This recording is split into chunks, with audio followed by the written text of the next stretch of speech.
नमस्कार।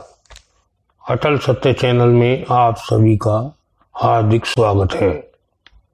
इस कोरोना नामक अदृश्य वैश्विक महामारी ने सब कुछ उलट पुलट कर दिया है। पहले हमारे यहाँ कहते थे अतिथि देवो भव। आजकल कोरोना की वजह से कहते हैं अतिथि ऋषि भव। पहले कहते थे प्रभु हमें बुरी बला से बचाए रखना, मगर अब कहते हैं टीका आने तक प्रभु टिकाए रखना। पहले कहते थे अपनों के बीच दूरियां नहीं होनी चाहिए, लेकिन अब कहते हैं कि 2 गज की दूरी बहुत जरूरी है।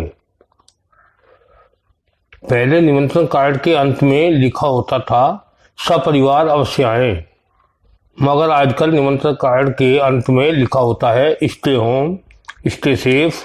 समय नहीं आता कि बुलाया गया है या फिर मना किया गया है।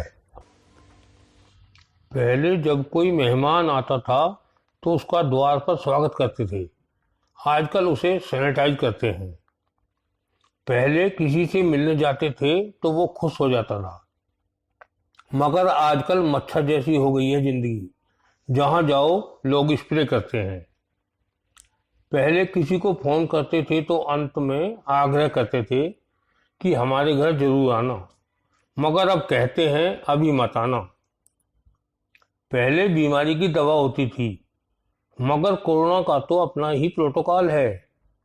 पहले कहते थे कि जिंदगी इम्तिहान लेती है, मगर आजकल तो इम्तिहान ही जिंदगी ले रहा है।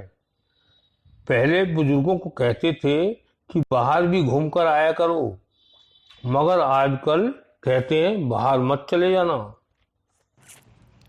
पहले कहते थे ये तन्हाई हमें मार डालेगी, अब कहते हैं महफिल से बचो, तन्हाई ही बचाएगी।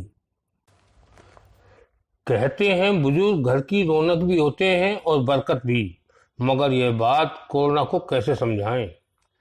बड़ा ही अजीब साल है, किसी के सपने ले गया तो किसी के अपने ले गया।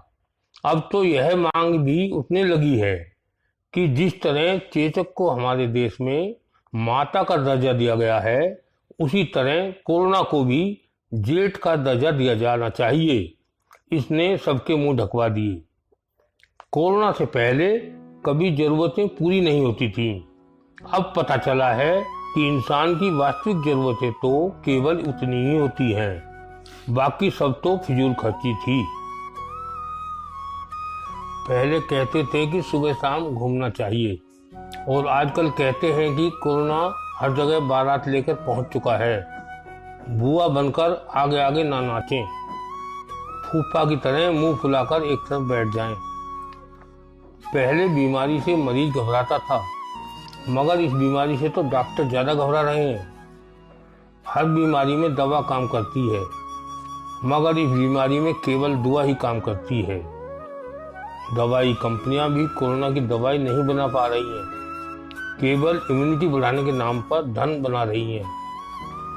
इस बीमारी का तो पंडित भी उपाय नहीं बता पा रहे हैं, ना ही तांत्रिक ताबीज बना पा रहे हैं।